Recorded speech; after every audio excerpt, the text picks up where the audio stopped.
Dans cette leçon de Sharh Kitab Da' wa Dawa, le Cheikh Abd-ar-Razzaq al-Badr, hafidhahullah, commente un passage d'Ibn al-Qayyim, rahimahullah, sur la garde de la langue. Ibn al-Qayyim écrit « Quant aux paroles, les préserver consiste à ne laisser sortir aucune parole perdue et à ne parler que de ce qui apporte un profit et une augmentation dans la religion. » Le Cheikh explique que toute parole qui n'est ni bonne ni utile pour la foi est une parole perdue, qui consomme du temps de vie sans bénéfice pour l'au-delà. Il insiste sur une règle pratique. Peser ses mots avant de parler. Avant qu'une phrase sorte, elle est sous ton contrôle. Une fois prononcée, c'est elle qui te possède et tu en portes la responsabilité. Il rappelle le hadith que celui qui croit en Allah et au jour dernier dise du bien ou se taise. Pour appliquer ce hadith, il faut examiner ce qu'on veut dire.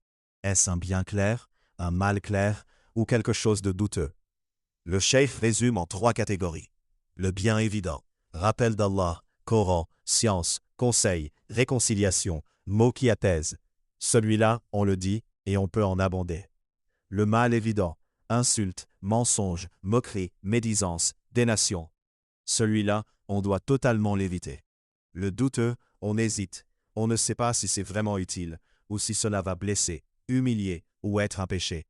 Dans ce cas, on s'abstient et on remplace par le dhikr ou un silence réfléchi. Suivant le hadith, celui qui évite les choses douteuses préserve sa religion et son honneur. Abd-ar-Razzaq al-Badr, hafidhahullah, explique ensuite qu'Ibn al-Qayyim évoque 2 niveaux élevés de vigilance. Le premier niveau, ne parler que lorsque la parole apporte un profit spirituel, un gain auprès d'Allah. Le second niveau, encore plus haut, parmi les paroles profitables, choisir celles qui apportent le plus de profit et ne pas perdre du temps avec ce qui est moins utile. C'est l'état de celui dont la langue est constamment occupée par les meilleurs dhikr, les meilleurs rappels, les sciences les plus utiles. Le cheikh rappelle le hadith de Mu'adh, radiyallahu anhu. Quand il demande au prophète, sallallahu anhu, une action qui le fera entrer au paradis et l'éloignera de l'enfer, le prophète, sallallahu anhu, lui cite d'abord les piliers de l'islam, puis des actes surérogatoires, comme le jeûne, la sadaqa et la prière de nuit. Ensuite il lui dit, « Ne veux-tu pas que je t'indique ce qui est la clé de tout cela ?» Puis il prend sa langue et dit, « Retiens ceci. » Il lui explique enfin que les gens sont jetés en enfer, principalement à cause des récoltes de leur langue. Puis il commente la parole de Yahya ibn Mu'adh. « Les cœurs sont comme des marmites qui bouillent, et les langues en sont les louches. Le cœur bout de ce qu'il contient, amour, haine, jalousie, foi, hypocrisie. Et la langue vient servir ce contenu aux autres. De même qu'on goûte un plat avec une cuillère pour en connaître la saveur, on goûte un cœur en écoutant ce qui sort de la bouche. Sans juger avec certitude les secrets des gens, on peut souvent percevoir, à travers leurs mots, s'ils ont un cœur doux, reconnaissant, ou au contraire dur et agressif. Le cheikh relie cela au verset. Tu les reconnaîtras à la tournure de leurs propos. Les intonations, les thèmes récurrents, le choix des mots trahissent ce que le cœur porte. Un homme qui parle souvent de miséricorde, de pardon, de dhikr, laisse apparaître un cœur attaché à Allah.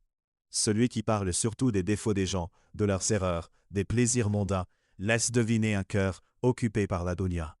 Il cite ensuite le hadith. La foi d'un serviteur ne sera pas droite tant que son cœur ne sera pas droit, et son cœur ne sera pas droit tant que sa langue ne sera pas droite. Le cœur et la langue sont les 2 petits membres les plus dangereux. Du cœur naissent les intentions, et par la langue, elles se manifestent. Si Allah accorde à quelqu'un de purifier son cœur et de contrôler sa langue, sa religion dans son ensemble se mettra en ordre par la permission d'Allah. Abd-ar-Razzaq hafidhahullah rappelle aussi que le prophète sallallahu anhu, interrogé sur ce qui fait le plus entrer les gens en enfer, a répondu « La bouche et le sexe ». Il mentionne ensuite la promesse du prophète sallallahu anhu, « Celui qui me garantit ce qu'il y a entre ses mâchoires et ce qu'il y a entre ses cuisses, je lui garantis le paradis. » Ainsi, le contrôle de la langue et de la chasteté fait partie des plus grands moyens d'assurer son salut.